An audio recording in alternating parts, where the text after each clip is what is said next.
Hello everybody, welcome back to my YouTube channel. My name's Daniel Gormally. Yesterday I played in the UK Blitz qualifier, but then again I was top seed by a long way. As I mentioned before in a previous video, I was surprised that there weren't stronger players there, to be honest. No disrespect to the people who played, obviously they were good players as well, but I was expecting maybe a 2400 player to show up. Sorry. But nobody bothered to try to make the trip.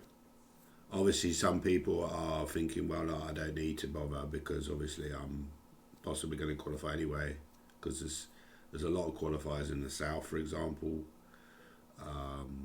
But yeah, I was kind of a little bit surprised. And I think, as I mentioned before, the fact that they've turned it into two qualifiers, they've turned it from the now 16 qualifiers. It used to be 8 qualifiers. 2 people would qualify for each section, which is the open or the women's.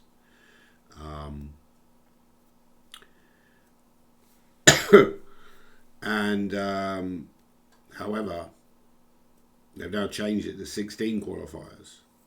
Then you only one qualify from each section for one male player and one women player. Well, one player for the open, so obviously you could get 2 women qualified in theory, one for the open and one for the women's.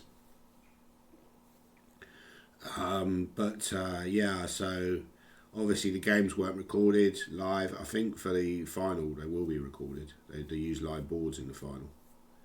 Maybe Dave Clayton's involved in that, I'm not sure. But these games weren't recorded, so I had to record them from memory. I played a game against Dodds. I'll show you this game. I think I messed up at some point, and he had a good chance to be a lot better.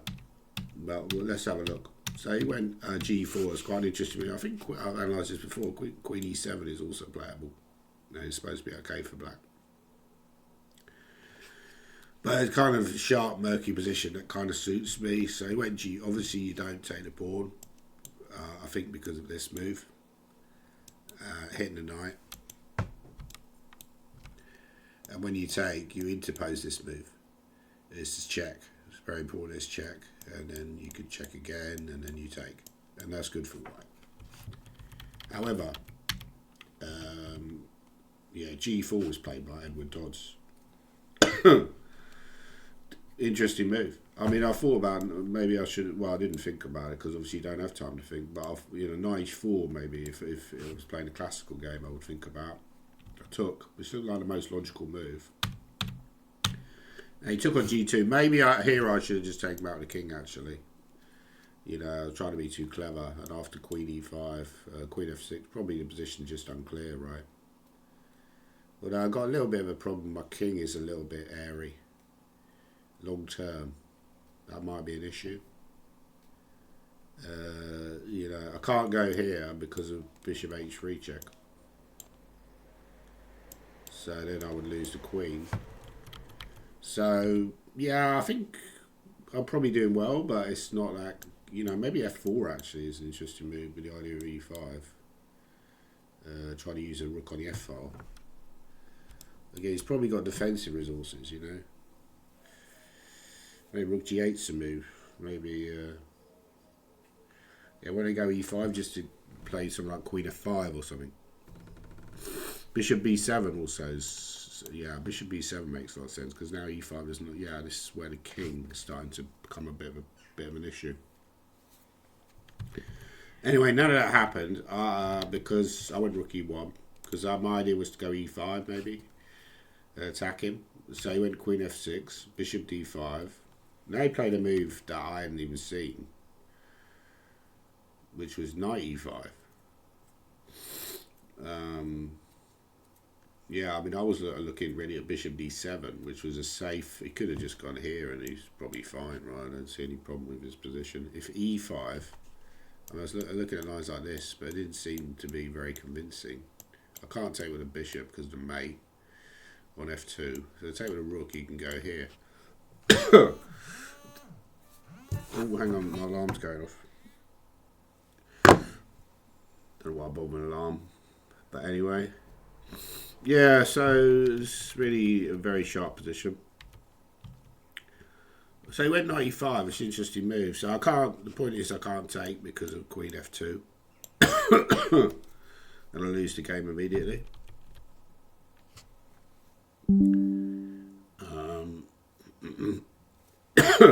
Sorry.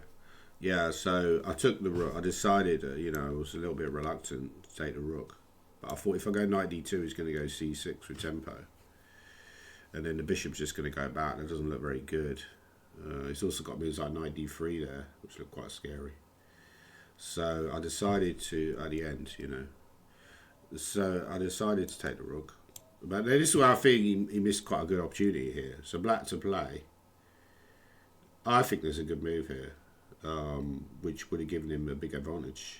I could be wrong. Because I haven't checked this with an engine. So it's quite boring checking games with engines. It just tells you everything. What's the interest in that? It's more interesting to analyse positions without the engine. I don't even want to check it. I don't care what the engine thinks. I just care about me. So anyway, the point is that knight f3 doesn't really work because of, maybe he's got other moves here. We could think about rook g8 because again, I'm not threatening to take because bishop h3 check. Could maybe consider a move like this. Interesting attacking move rather than even taking a rook because that knight looks very strong on f3.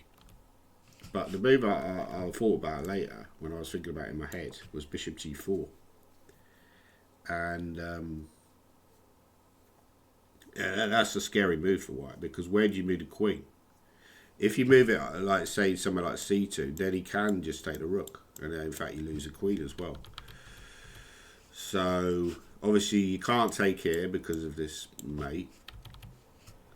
And if I can't go here because I lose a queen. So the only other move, I believe, well again, queen b3, same problem because you lose a rook. It's surely losing. So the only other move it would be queen c1,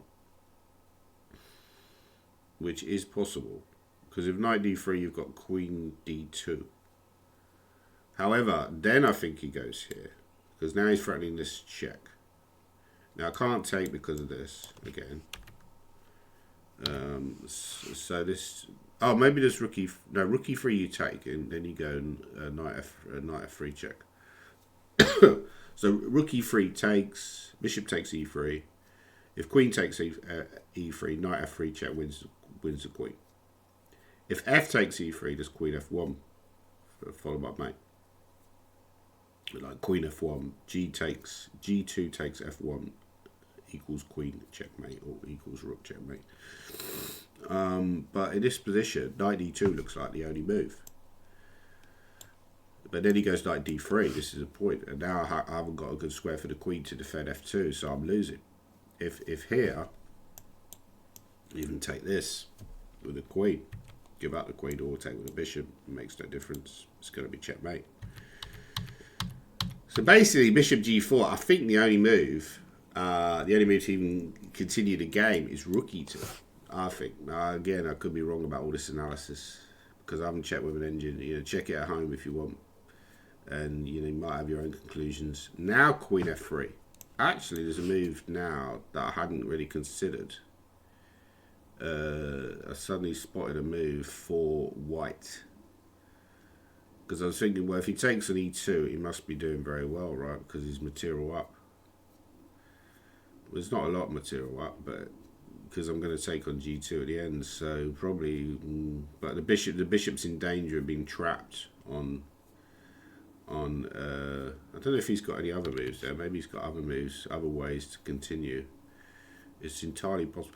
What about knight f3 check? Actually, it's also an interesting move. Takes and then go check. It's a very scary position for white because king f1 is getting checkmated, I think, because of bishop h3 check. There is king e1 knight f3 mate. King g1, he's got queen f3, and that's surely winning because you'd have to give out the queen f1, and then he just takes, king takes, and then queen h1 mate in. So it looks like you're probably forced to take that, right? Because king g1 is still queen f3. And when we take, we go bishop h3. So forced to take. But now again, we can still play this, right? Because king f1 is queen h1 mate. So here, yeah, this is game over. I'm losing. So basically, I think that was a forced win for him. I could be wrong, but bishop g4. So here, the move I was thinking after queen f3 is actually a mistake, because now defending f2, we can take it. But then still bishop f2, right? It's still winning. Rather than take the bishop. And then take. This is all my own shoddy analysis.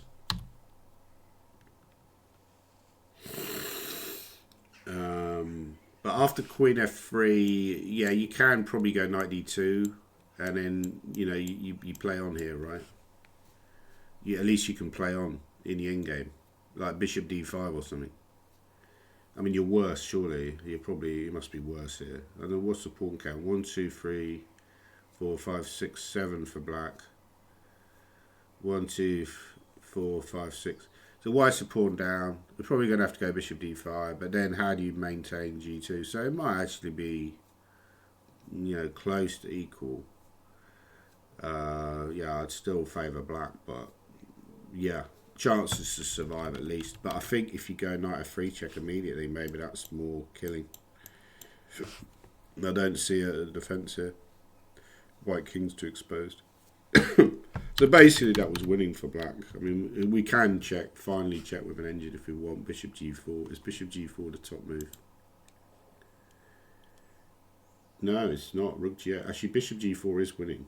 No, it's much better. So what's wrong with my analysis? Because I was thinking about that move, but apparently that doesn't win.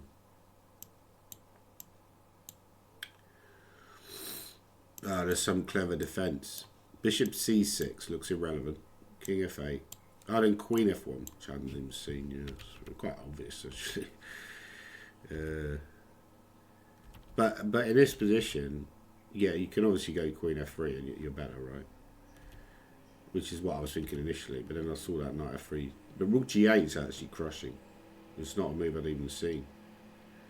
Oh no, I think I had seen rook g8, but then I thought, with the idea of rook g3, that's right, yeah. I think I had seen that, but I thought I had rook e3. Yeah, I was planning on going rook e3, but apparently that doesn't defend. It's not very surprising, really. Can even take this way, and then take here. Yeah, so I thought that was actually surviving for me. So where did I go wrong? Because obviously I've gone wrong by this point. So g4 is interesting. The bishop h4 is a move. Wow. Well, wow. And then, yeah, that makes sense, because if he takes, I take. You need to know that theory. And then he's in big trouble already. It's clearly worse. I took. Yeah, this isn't that great for white. So I should remember this for future reference. If ever I had to have this, yeah, I think I had to just go king g2 and bow that into this not very pleasant position. Rook e1 is too optimistic. And 95 was a great move by Edward. Rook g8, good instincts. But bishop h3 was a mistake. And then after knight d2, yeah, I started to get a better position about this point. This is why I'm in the game actually. Queen f3, and then I was winning because he went queen g5 and I went here, and then I thought he'd go queen h4, but it's obviously lost. Queen g3, for example. And then I took, and then he did play on for quite a while, but I managed to win in the end. I just took the g2 pawn, swapped queens, and then I won easily in the end. But yeah, so that was an interesting game for the Blitz qualifiers. I didn't remember all of the games, but I remembered some of them. You know, some of the more interesting openings. Anyway, thanks for watching. Please like and subscribe. Please leave your comments down below. Do you agree with me that maybe they should change the rules back again to 2 qualifiers? This was an experiment gone wrong. Experiment gone horribly wrong. It's like Fly, right? You know, when he gets trapped in the machine. Fly, 1986. It's actually a remake of an earlier horror film starring, I I think Vincent Price was in the earlier one, or well, Peter, yeah, Vincent Price probably was in the earlier one, and he's an American scientist, so he basically he's living in England maybe or something like that, and he gets trapped in this kind of teleportation machine with a fly, and then the fly's DNA gets transplanted. Basically, he ends up getting fucked up. Anyway, that's. Anyway, please like and subscribe. Please leave your comments down below.